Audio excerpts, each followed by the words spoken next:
Bonjour à tous, c'est Roman et bienvenue dans Trends.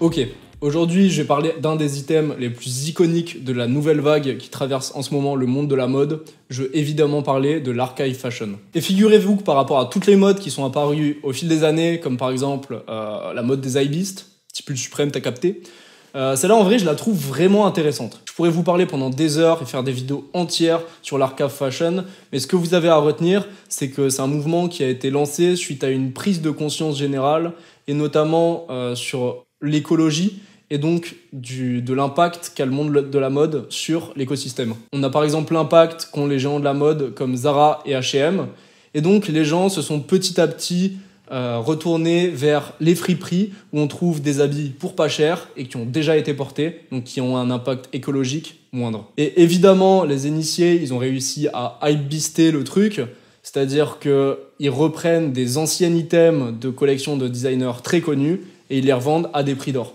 Parce que évidemment, c'est souvent des items qui sont plus rares, et plus c'est rare, plus c'est convoité. On peut par exemple parler des Rico & Dunks. Il y a même pas 2 ans, on pouvait trouver une paire en bonne condition pour même pas 1000 balles.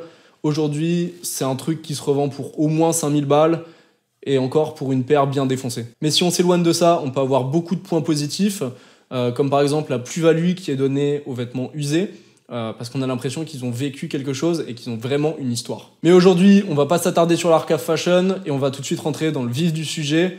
On va parler de la collection Riot de Raf Simons qui est parue en 2001 et de son bomber, le Tootsy Slides Bomber. Alors vous, perso, vous êtes prêts à mettre combien pour un bomber que vous pouvez trouver en friperie? Genre celui-là, je l'ai payé 50 balles. Vous allez peut-être payer 20 balles, et ouais, 50 balles s'il est en bon état. Mais est-ce que vous êtes prêts à payer 50 000 € pour un Bombers qui a presque 20 ans? Bon, on est d'accord, 50 000 € pour un Bomber, c'est totalement démesuré. Et même avec toutes les explications que je pourrais vous donner, je vais jamais vraiment pouvoir le justifier.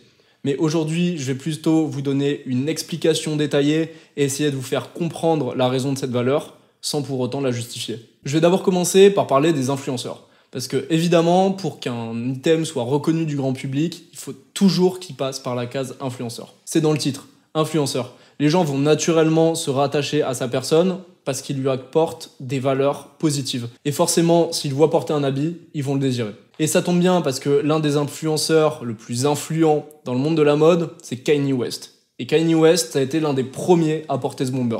Kanye West, comme vous pouvez le savoir, c'est vraiment une pointure de la mode. Par pointure de la mode, je veux dire qu'il a une énorme influence. Il a une influence d'abord culturelle, puisque ça a été un rappeur, donc les gens s'identifient souvent à sa musique, mais en plus d'avoir été rappeur, il a aussi sa marque de vêtements que vous devez connaître, Yeezy. Yeezy, c'est une marque qui parle à absolument tout le monde. Et ça a été une marque dont la hype a été extrêmement grande, surtout pour la collab que vous connaissez avec Adidas et les chaussures, et c'est une hype qui peut paraître démesurée. Mais en attendant, Kanye West a réussi à imposer sa vision de la mode et a réussi à imposer sa marque comme l'une des plus connues dans le monde. En plus de lancer des marques qui sont connues par presque tous, Kanye West, il a aussi lancé de grands acteurs de la mode, et on peut évidemment parler de Virgil Abloh, le créateur artistique actuel de Louis Vuitton. Et c'est dire son influence, il arrive à placer ses pions dans absolument tous les secteurs. Et Virgil Abloh, c'était un de ses amis les plus proches. Donc le voir placé à la tête de Louis Vuitton, c'est vraiment donner son influence par l'intermédiaire de son pote. On a aussi évidemment le rappeur Drake, qui a porté très récemment, dans une putain de villa, mais totalement démesurée, le petit bomber dans son dernier clip, Tootsy Slides. Et évidemment, il flex comme un gros bâtard. Mais Kanye West, il en porte tous les jours des vêtements. Et c'est pas vraiment une raison pour laquelle ils vont tous partir pour 50 000 €. Mais en tout cas, ça peut expliquer l'écart avec par exemple ce crewneck qui est en ce moment en vente sur Grail pour 3 000 €. Et quand je dis 3 000 €, c'est le prix auquel il est en vente actuellement. Peut-être que plus tard, il va partir pour 2 000 ou pour 1 000 €, qui sait. Mais par contre, le bomber Riot, lui, il est vraiment parti pour 50 000 €. Bon, maintenant qu'on a justifié l'écart entre ce bomber et les autres pièces de la collection Riot, on va pouvoir maintenant s'attarder à pourquoi est-ce que cette collection est iconique. Revenons au début de la carrière de Raf Simons. Au début de sa carrière, il faisait des pièces vraiment très structurées et très droites. Et même si on peut retrouver certains motifs qu'on peut maintenant voir dans les dernières collections de Raf Simons, il n'avait pas cette patte si particulière qu'il a aujourd'hui. Et même si les critiques et les initiés le reconnaissaient déjà comme l'une des figures émergentes de la mode, il intéressait très peu le public mainstream et ne vendait que très peu. Il a donc pris une pause d'1 an pour réfléchir à la nouvelle direction artistique qu'il voulait prendre et pour réfléchir à ses nouvelles créations. Riot est finalement la résultante de cette réflexion.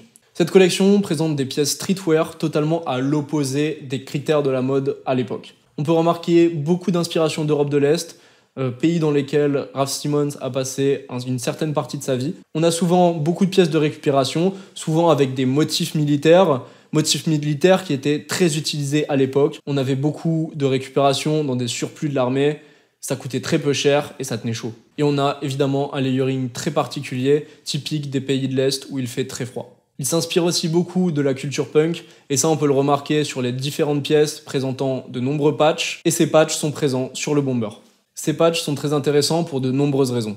Dans un premier temps, Raf lance un nouveau concept qu'il va utiliser beaucoup dans ses prochaines collections, mais qui seront aussi utilisés par d'autres artistes. On a dans un premier temps le patch de Richie Edwards, le guitariste des Manic Street Preachers.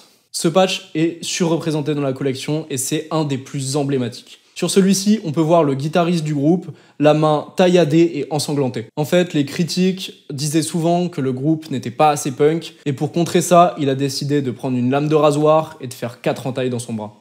Et les autres patchs font référence à sa disparition mystérieuse et donc à sa mort. En fait, Richie Edwards était très instable mentalement et il a fini par disparaître. Le deuxième patch le plus représenté, c'est celui de Monte Casasa, un des fondateurs de la musique industrielle. C'est d'ailleurs lui qui a nommé la musique industrielle. C'est un artiste qui faisait beaucoup de performances dans lesquelles il exposait des chats morts, où il pointait des guns sur le public, et donc en fait où il mettait en danger autant les spectateurs que sa propre personne. Et là sur l'image, on peut le voir en train de saigner et avec une tête qui a l'air d'en vouloir au photographe. Et c'est ça qui est très intéressant en analysant ces deux patchs. On peut voir que les deux artistes mettent autant en danger leur santé mentale et leur santé physique pour s'exprimer à travers leur art. Et si on analyse l'ensemble des patchs, on peut voir que c'est toujours la même idée qui est représentée. D'ailleurs, je vous invite à regarder la vidéo de Karsten Krenning, qui est en anglais malheureusement, mais qui analyse tous les patchs de la collection. Et c'est exactement ce que Raf voulait représenter en faisant sa collection. Il avait vraiment l'impression de mettre sa santé mentale en danger et il voulait montrer ce que traversait un artiste en réalisant son art. Finalement, à l'époque, cette collection n'a pas vraiment bien été reçue. On peut limite parler d'un flop. Les coupes étaient trop oversize et trop streetwear et ça n'a pas vraiment été compris par les personnes de l'époque. Et mis à part quelques critiques et quelques fans de la marque, la collection s'est vraiment pas du tout bien vendue. On pouvait même parfois retrouver des bombers Riot en solde pour parfois même pas 50$. Pourtant, en l'analysant aujourd'hui, Riot est une collection extrêmement intéressante. De par son approche avant-gardiste, en utilisant des coupes oversize qui n'étaient pas du tout utilisées à l'époque, et en influençant tout le secteur de la mode, de par les patchs qui ont été réutilisés à outrance par la suite. C'était donc cette avance sur son temps qui rend la collection si intéressante, et les influenceurs n'ont fait que la mettre en lumière.